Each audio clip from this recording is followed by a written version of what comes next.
Assalamualaikum warahmatullahi wabarakatuh. Perkenalkan, nama saya Sabila Nur Ajijah dengan NIM 212100008, Prodi Pendidikan Bahasa dan Sastra Indonesia kelas A1 2021. Video ini dibuat untuk memenuhi salah satu tugas akhir mata kuliah keterampilan membaca dengan dosen pengampu Ibu Eli Syarifah Aini M. Hum. Entrepreneurial Literacy as a Digital Era Professional Opportunity atau Literasi Wirausaha di Era Digital oleh Bapak Dr. Muhammad Rohmadi M. Hum.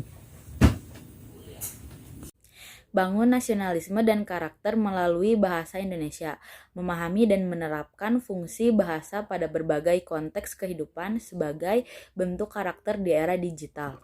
Berdasarkan fungsi kedudukannya, bahasa Indonesia merupakan lambang kebanggaan nasional, lambang identitas nasional, alat pemersatu berbagai masyarakat yang berbeda-beda latar sosial budaya dan bahasa, dan alat perhubungan antar budaya dan antar daerah.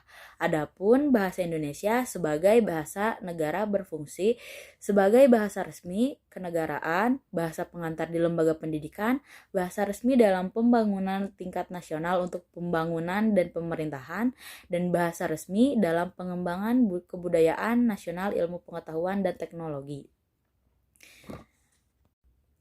Generasi milenial harus mulai mengenal industri kreatif. Pada zaman sekarang, kita sebagai generasi milenial tidak sadar bahwa ada perubahan yang luar biasa pada komunikasi di era digital ini yang berdampak pada karakter setiap penggunanya. Seharusnya generasi muda harus bisa ambil kesempatan dan generasi muda harus berubah dan bergerak. Guru-guru kita yang menggunakan media pembelajaran sebagaimana adanya, tapi mereka terus bisa inovasi. Kita semua harus mulai untuk bergerak dan berubah. Pada perspektif era teknologi, kita menyadari bahwa dunia berubah, harus mulai membuat perencanaan jangka panjang dan jangka pendek. Mahasiswa harus bisa menciptakan dan berinovasi di era digital ini. Teknologi industri sudah berubah, tetapi kita masih berjalan di tempat. Kita hanya memiliki modal bahasa untuk wirausaha di era digital ini. Dalam ruang lingkup objek kajian linguistik ada mikrolinguistik yang di dalamnya terdapat seperti fonologi, morfologi, sintaksis, analisis wacana, dan semantik. Lalu ada makrolinguistik yang di dalamnya juga terdapat seperti psikolinguistik, sosiolinguistik, pragmatik, linguistik forensik, dan leksikografi. Ada 3 keterampilan berpikir, yaitu keterampilan belajar, seperti mempelajari cara belajar, pemetaan pikiran, kemampuan membaca, dan stimulasi pembelajaran kognitif.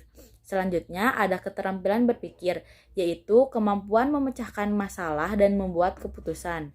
Terakhir, ada keterampilan hidup, yaitu kemampuan beradaptasi, konflik komunikasi manajemen dan manajemen waktu. Lalu ada 8 kunci sukses untuk menjadi entrepreneur literasi, yaitu diinvestasikan untuk kemaslahatan, diniatkan untuk ibadah dan kemaslahatan, dikolaborasikan dengan mitra industri nasional dan internasional, diteliti kelemahan dan keunggulannya, direncanakan jenis wirausahanya, diidentifikasi pasar dan peluangnya, diwujudkan dan dipromosikan, dan dievaluasi promosi dan penjualnya. Sekian yang bisa saya sampaikan, semoga bermanfaat. Wassalamualaikum warahmatullahi wabarakatuh.